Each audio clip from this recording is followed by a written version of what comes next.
I 0% want to cook tonight, but here is another easy dinner for moms who don't want to cook. Here I have some ground beef that I've already drained. I cooked it in salt, pepper. I added some onion powder. I added a little bit of beer, and I added probably a 1/4 cup of this beer. And then I have in this other pan some shiitake mushrooms. I have some already cut butternut squash. I seasoned this with some thyme, and I also did add some thyme to the ground beef. And I added salt, pepper, and another 1/4 cup of beer, and I added about 2 tablespoons of butter. Okay, so while that's cooking down, what I'm doing is I have some pie crust here. These need to sit out for 20 minutes, so you're gonna wanna get some pie crust. If you don't have pie crust, you could try some of those canned biscuits. If you have any canned biscuits on hand, that would be awesome. So this is gonna be the next step for this mixture here. And if you are not good at making gravy or not familiar with it, just pay attention here. I have some flour. I have a spoon, and I'm going to just sprinkle it. Look, I'm sprinkling it. And now I'm going to just mix all this up. Okay, so I got that flour. But basically just sprinkle those vegetables. And then I have this beef bouillon that I like to use. Just gonna use this little spoon. I'm gonna drizzle that in there. And then I am going to add, let's go slow. So I just put a tiny little bit in there, okay? And that is the trick to making one of these gravies or thickening sauces. You have to do a little bit at a time. I think it's definitely better to learn this like how I'm doing it here on some vegetables or something. I think it makes it easier. At least it did for me when I was learning how to do this.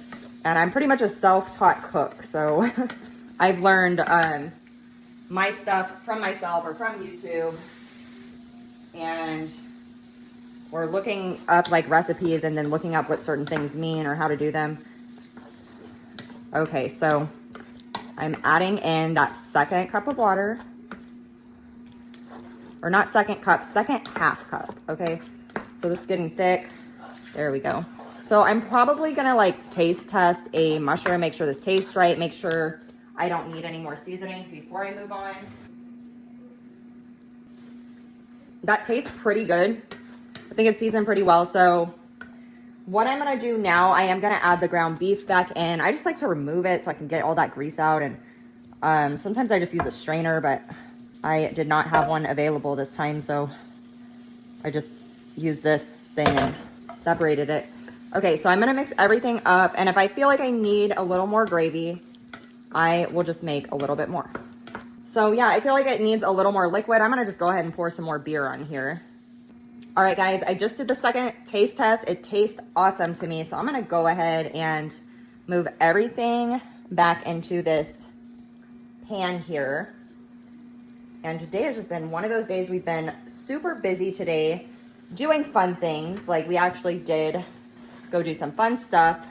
At least me and my youngest did. And I'm just kind of like wiped out now though.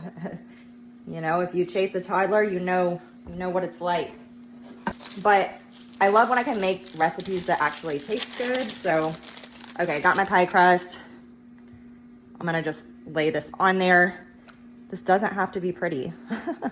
That is the great thing. If somebody told you it's gotta be pretty, don't listen, because it doesn't. In my opinion, it tastes the same whether it looks pretty or not. So I don't have time to make it look pretty. I am a busy mom of 3. I'm doing what's easy for me. And that prevents us from eating out more than we need to. All right, so I've put this in the oven. It's at 350. I'm gonna go for about 20 minutes. Okay, so I just ended up baking it for actually about 40 minutes because I did it at 350. You can always go higher if your pie crust says you can. I also added some butter last minute, but this is a super easy and really tasty beef pot pie. And I know what you're thinking, does it actually taste good? Of course it does, because I made it.